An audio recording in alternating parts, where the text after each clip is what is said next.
அமெரிக்காவில் விண்வெளி ஆராய்ச்சி நிறுவனமான ஸ்பேஸ் எக்ஸ் இயங்கி வரும் பகுதி ஸ்டார்பேஸ் என்ற தனி நகரமாக அங்கீகரிக்கப்பட உள்ளது. இதற்கான வாக்கெடுப்பில் 212 பேர் ஆதரவாகவும் 6 பேர் மட்டுமே எதிராகவும் வாக்களித்தனர். வாக்களித்தவர்கள் பலரும் ஸ்பேஸ் எக்ஸ் ஊழியர்கள் என்பது குறிப்பிடத்தக்கது.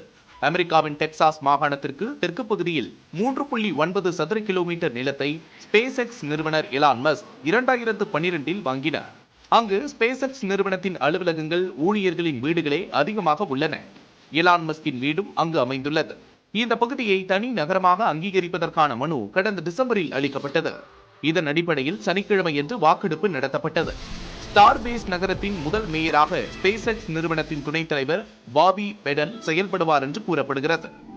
இந்த பகுதியில் ஸ்பேஸ் எக்ஸ் நிறுவனத்தின் நடவடிக்கைகள் காட்டுத்தீ உள்ளிட்ட விபத்துகளையும் சுற்றுச்சூழல் பாதிப்புகளையும் ஏற்படுத்துவதாக அருகாமை பகுதியில் வசிக்கும் மக்கள் கூறுகின்றனர். ஸ்டார்பேஸ் என்ற புதிய நகரத்தை அங்கீகரிப்பதற்கு இவர்கள் எதிர்ப்பு தெரிவித்துள்ளனர்.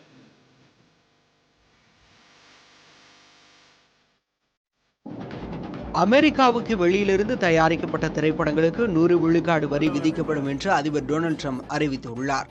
கடந்த 10 ஆண்டுகளில் அமெரிக்காவின் ஹாலிவுட்டில் தயாரிக்கப்படும் திரைப்படங்கள் மற்றும் தொலைக்காட்சி நிகழ்ச்சிகளின் எண்ணிக்கை 40 விழுக்காடு குறைந்துள்ளதாக தரவுகள் கூறுகின்றன. சில நாடுகள் தங்கள் நாட்டில் தயாரிக்கப்படும் அமெரிக்க திரைப்படங்களுக்கு சலுகை வழங்குகின்றன. லாஸ் ஏஞ்சல்ஸ் பகுதியில் நிகழும் காட்டுத்தீ உள்ளிட்ட விபத்துகளின் காரணமாகவும் திரைப்பட தயாரிப்பு நிறுவனங்கள் வேறு பகுதிகளுக்கு இடம்பெயர்கின்றன. இதனால் ஹாலிவுட் தயாரிப்பாளர்களும் இயக்குநர்களும் அமெரிக்காவிற்கு வெளியிலிருந்து அமெரிக்க படங்களை தயாரிப்பதாகவும் இந்த போக்கினால் அமெரிக்க திரையுலகம் வேகமாக அழிந்து வருவதாகவும் ட்ரம்ப் கூறியுள்ளார். அமெரிக்காவுக்கு வெளியிலிருந்து தயாரிக்கப்படும் திரைப்படங்களால் அமெரிக்காவின் தேச பாதுகாப்புக்கு அச்சுறுத்தல் ஏற்பட்டிருப்பதாகவும் அவர் கூறியுள்ளார்.